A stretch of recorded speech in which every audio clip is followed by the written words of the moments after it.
Hello everyone and welcome back to the Sell Your Car to Jack, the Jack of Cars YouTube channel. Today I have a bit of a different video for you. I have two Range Rover Vogues with me here. On this side I have my own car, which is a 2015 Range Rover Vogue 3 litre TD V6 diesel engine. It's done 42,000 miles. On my right hand side here is a 2019 that's just been acquired from my business Sell Your Car to Jack, and it's a 2019 2 litre petrol P400 electric hybrid plug-in. Also done 42,000 miles. The price difference between these two, this one will retail at around about £65,000 now. My one is worth anything between sort of £35,000 and £40,000. Both done 42,000 miles. This one is the facelift version, and my one is still a 4th generation, but it's the pre-facelift edition. Today's video is going to be a little bit of an insight into both vehicles, the specification of each of them, and to give you my genuine opinion on which one I think is the best value for money. Is this worth the extra money, or is this one my choice at the end of the video? Watch this video to find out what I think. Okay, so here is my own vehicle. This is a 2015 Range Rover Vogue 3 litre TD V6, covered 42,000 miles from new. As you can see, this is quite a good looking car, this is, in my opinion. It's got 22-inch turbine alloy wheels, it has electrical side deployable side steps, it has a full black pack on it, so you'll see that the black accents on the side of the driver's door there, the handles, obviously the gloss black wheels, privacy glass all round, and the wing mirrors, smoked rear lights, black Range Rover badges. And as you walk around the car, it also has a contrasting black roof with a panoramic sliding sunroof. So you can see that this is a really good looking version of the Range Rover. You can get all sorts of different models and different specs in these cars, but this one in particular, because of the kit that it's got on it, I think it just looks really iconic. So this car at the moment will retail for about 35 to 40 grand. So maybe sort of 37, 38,000 pound with 42,000 miles. Just take you on the inside, show you the colour combination. So the grey with the black also has a cream interior, which on this vehicle, on a luxury Range Rover vehicle, I think really suits the car, especially with the grey and black as well. And that's the rear seats. So I'm just sitting in the car now. I just wanted to go through a little bit of what this car is like from the driver's aspect. So I've got memory seats on there. You've got nice gloss black finish across the door cards here with the contrasting cream interior. You've got a Meridian sound system, obviously all-way electric windows. On the steering wheel here, you've got what we call a winter pack. So put that button on and it heats the steering wheel, which in the winter is amazing. So just take that off. As you can see at the front there, you've got a digital cockpit. So you've got options on the steering wheel, you can look at different instrument displays, you can show your navigation on there, you can have driving features, you can change the deployable steps to automatic, you can go through your music. So there's quite a lot of different features within this setup that you can go through. And obviously this is the 4th generation technology that it is digital. So if I just accelerate here, that's just your rev counter on the left hand side, but it's all digital. Got your start stop button over there, and then you've got your infotainment system here. Now this is one of the most the biggest difference between the 4th generation facelift, which is the 2019, which is the other car that we're reviewing, not this one. This is classed as the old technology, if you like. I actually quite like this. It just works. You know, when you push the button, it feels a bit solid. It feels a bit sort of bulky, if you like, but it always just works. Now it's a little bit of a delay on it. I don't know if you noticed that pressing DAB radio or press radio, there's a little bit of a delay. My music. So here we have the 2019 facelift Range Rover 2 litre petrol P400e Vogue SE, also covered 42,000 miles. 8-speed automatic gearbox, same as the other one. The tax on this car is only £135 though, obviously due to it's been having an electric plug-in facility. 0 to 60, 6.8 seconds, and the brake horsepower is considerably more than my one. This is 404 brake horsepower versus the 2015 one is 260 brake horsepower. Similar in weight, 3,000 kilograms. But as you can see, this doesn't have a black pack on it. It has privacy glass, it has side deployable steps, The thing is with this car is you can only have 21-inch wheels. Because of the hybrid and for its fuel economy, you can only have 21-inch wheels as an option. Now I'm not too sure whether you can actually put 22s on this vehicle or not. I'm sure you could do, but Range Rover don't recommend it. So in my opinion, them wheels just aren't big enough for this car. I'd like to see that accent painted a different colour on the passenger and front driver's door there. I think the contrast on my vehicle looks really nice. And if you could just look around the car, it just looks a little bit more rounded, I would say. Less square edges. That's probably just the facelift. It's only changed minor little details. Good looking from that angle. I do like the front grille with that sort of hexagon style front grille. And this here is where you actually charge the car. And there you go. That is how you add electric to this vehicle. Quite simple. This is always open. You plug it straight in and the end socket goes into a 3-pin plug. So on a full charge, this is suggested that you get about 30 miles, so round town driving. In reality though, once you've used it for a few years and used the batteries a little bit, you're going to be more like 25 miles for a full charge. It also takes hours on a 3-pin charger, so you would want to consider getting a fast charger. Okay, so it started raining, and I've got no fuel in my car. That's quite ironic, isn't it, considering we're doing a comparable against the hybrid electric and my diesel has got no fuel. So I'm just going to quickly give you a little bit of a driving experience in my car and the hybrid in a minute, but before that I'm just going to go and fuel up. Just want to talk to you about the Range Rover, about the iconic Land Rover Range Rover. So it was bought out in, I think it was 1970, and it's such an iconic car that, I mean, the royal family use it. Obviously the Land Rover is synonymous with having it from Solihull, which is where I'm from, it's where my business is based as well. So we get a lot of these vehicles through. In my opinion, it's the best looking SUV out there. The name Range Rover, everybody wants a range, don't they? That's what they call it. People, they say, oh, I want a range. They don't really know what that means. They just want that brand. So it's iconic with having a designer handbag or Gucci sunglasses or something of prestigiousness, is that even a word? To ooze class, I would say. Now, also, you've got gangster rappers, you've got musicians, you've got sports stars, you've got anybody that wants to be, I suppose, in some capacity noticed. Oh, that guy or that girl has a Range Rover. It's quite a status symbol to have a Range Rover. The reason I bought one, obviously I'm in cars and I deal with cars every day, so to me I could have the choice of any car really, and yet I always revert back to the Range Rover. Yeah, it probably is a little bit of a status symbol, I guess. You know, it's nice to have achieved something that I want to buy, and I really enjoy driving the Range Rover. I'm not massively into fast cars and supercars as such. I really like the luxury, the comfort, and most of all the looks of the Range Rover. So how the look of this Range Rover looks with the black pack and the autobiography bits that it's got on it, it just looks like a real head turner. Now some might say, oh, it looks a bit like a drug dealer's car, and yeah, you're quite welcome to your own opinion. I don't do that, but obviously it's got that image with it, a privacy glass, dark windows, dark wheels, but I just think it looks really good. And this is part of this video today because the Range Rover is an iconic, good looking car. The 2019 one that we've got here today, that I'm going to drive in a minute, in my opinion, is not as good looking as the one that I've got. But the technology and the performance would probably far outweigh the one that I've got here today. So yeah, I'm going to just fuel up now. So when you sit in a Range Rover like this, it's just a super nice place to be. It's super comfortable. I can relax. It's got like an armrest thing here. My other arm can go on the door. It's just a comfortable place to be. It's like sitting in your lounge.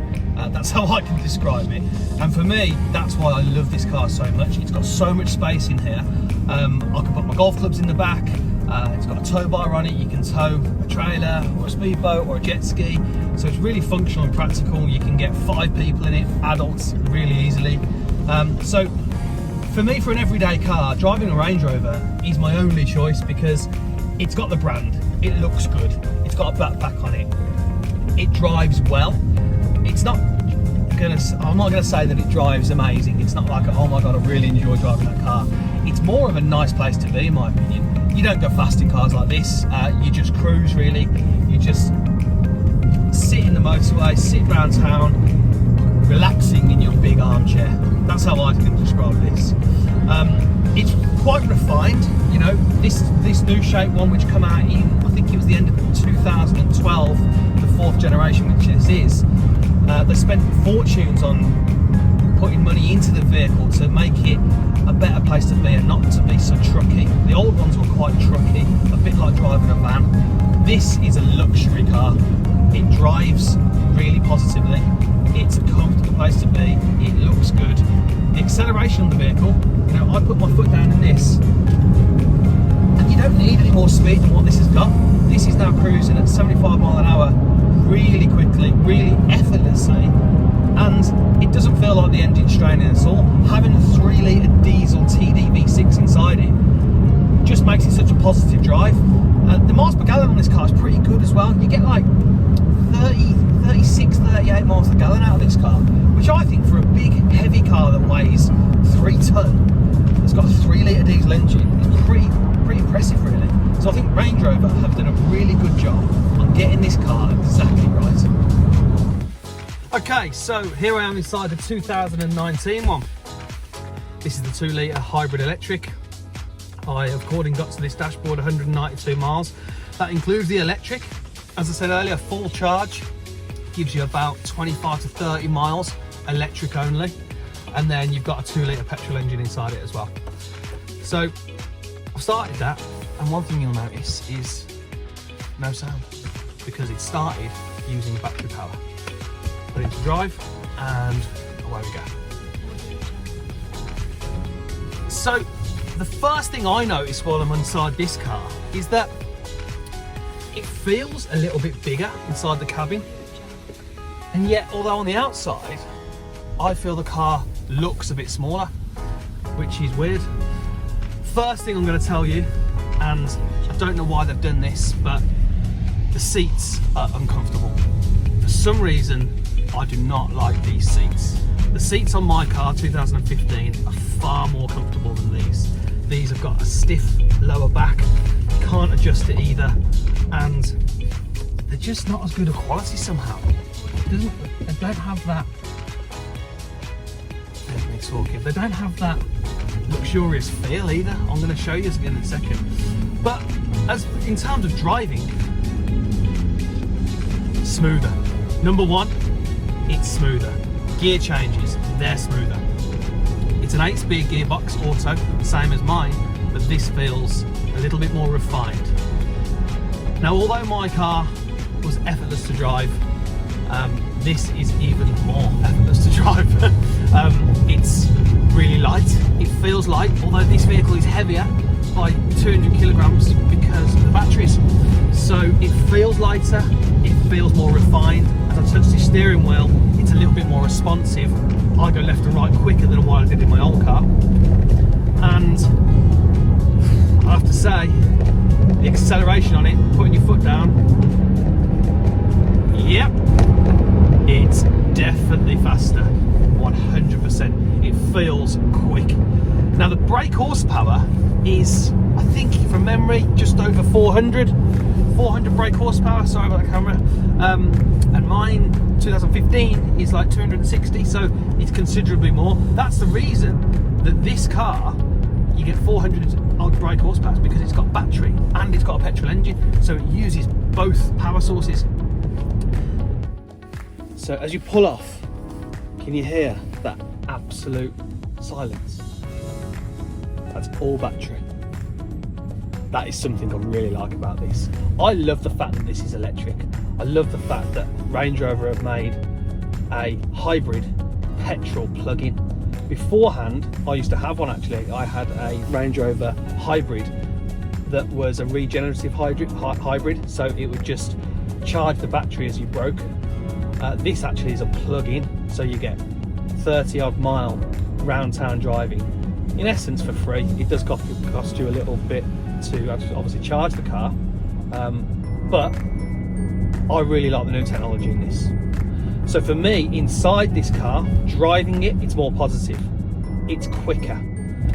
The stability isn't there like it is in mine. It doesn't feel as stable, but it feels newer. It feels more refined. I just touch the steering wheel and it does exactly what you ask it to do. So this is quite a cool feature on this car. Although it hasn't got a sliding pan roof, so the roof doesn't come off, it's got a glass roof, as you can see. But watch this.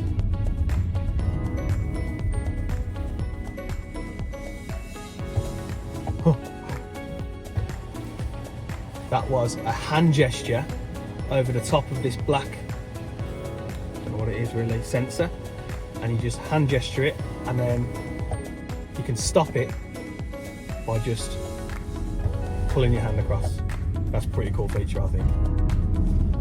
So just putting my foot down in this car now, I mean, you can just feel it pull you back. And yeah, that for me is better acceleration than 2015 by far. So that's a win on this car. So straight away I get inside the car. It's got like a glass half full, half empty sort of style logo. As you can see there, it's got 78% of charge and it's got 19 miles remaining on full electric. Zoom out here. Same memory seats as the 2015, but it's a little bit nicer, looks a little bit more refined. This is obviously the black leather inside. As you can see here, there's no dials or knobs on here at all until you press start, and then everything illuminates. It's like a cockpit. Virtual dashboard again, very similar to the other one, but you do have a different menu on this. You can bring up the navigation in full screen, I believe, on this. I think you can go into driver assistance package, display, you can say what you want to see, you can go full map, and there you go. 2015 it doesn't do that, it just has the map in the centre, so that can go full width of the screen as well. And then you've got this infotainment system. This is new from Range Rover.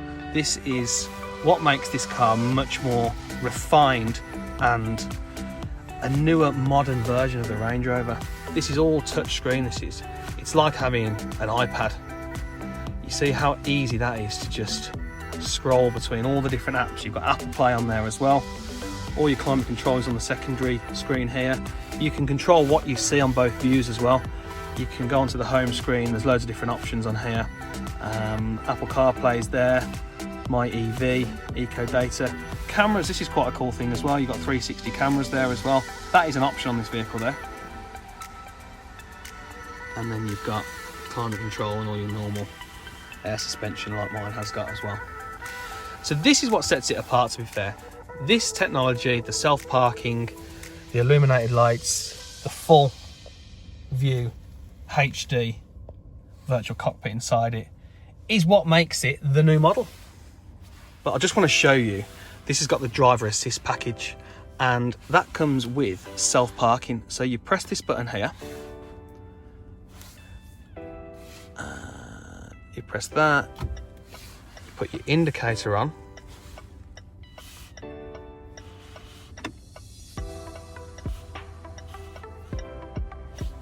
searching for parking spaces. Sorry, I was in reverse, I need to be in drive.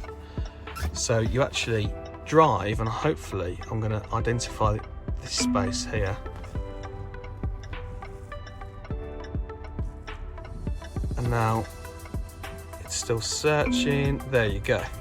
So it says stop and select reverse. And then I'm easing off the accelerator. It's parking.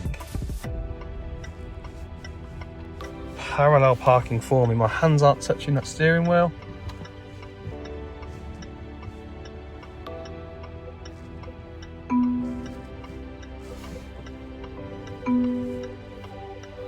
Drive forwards with care, put it into drive. It's turning the wheel, ease off the accelerator. Back into reverse with care, it says.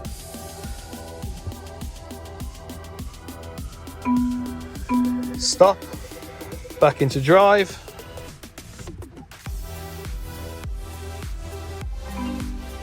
And complete. I'm just going to go and get out this car now and just show you that this car has just parallel parked itself in that gap. So it's identified that that's a front object or car, that's a back one. It scanned the space and it put me in it. Which is maybe a bit of a gimmick, but it's the sign of things to come, isn't it? We were here and we've now parked it there by pure technology. So there you have it. That is the review, very quickly, of two Range Rovers. Two Land Rovers, two Range Rovers, two Vogues. The same car, but a facelift version. The same car, but a different engine. The same car, but very, very different performance and outcome. So, in summary, what do I want to tell you about these two Range Rovers? Well, I was considering having this 19-plate Range Rover. I was thinking, I like the hybrid, I like the new technology. But as it stands today, that car is worth, what, £25,000 more than the 2015 version. Now, without doubt, the 2019 has better technology. It's more refined, it's faster. In terms of looks, me personally, I don't think it looks as good as the 2015. That's because my car has 22-inch wheels, it has a black pack, it has side deployable steps, it has privacy glass, it has a sliding pan roof. The Range Rover 2019 version has 21-inch wheels, and that's about it really. Side deployable steps, that's the same thing. But it doesn't look as good as mine. And also, I actually prefer the square edges, the boxy more look of the 2015 version versus the rounded edges and corners. I think that's what Range Rover is all about. It's the square big SUV box, and that's what it should be kept as, in my opinion. Now this car, 2019 version, is worth £65,000, and in my opinion, is it worth the extra money? Well, to me, no, it's not. So the 2015 Vogue with a black pack, for me, is going to stay, and I'm keeping that vehicle. And I'm going to move the 2019 on into the trade, and that will be for sale somewhere in the country very shortly. So I hope you've enjoyed that video today. It's a very quick video from me. I'm no expert at these videos. I just want to give you my opinion on why I chose this one over this one. I'm going to hopefully do some more videos very soon. But if you want a price on your car, just go to sellyourcartojack.com. I offer you a free, quick and easy sale of your car. We do an immediate bank transfer. We settle finance. We usually beat part exchange offers in dealers. So go on to sellyourcartojack.com and I'll give you a price for your car. Until next time, bye-bye.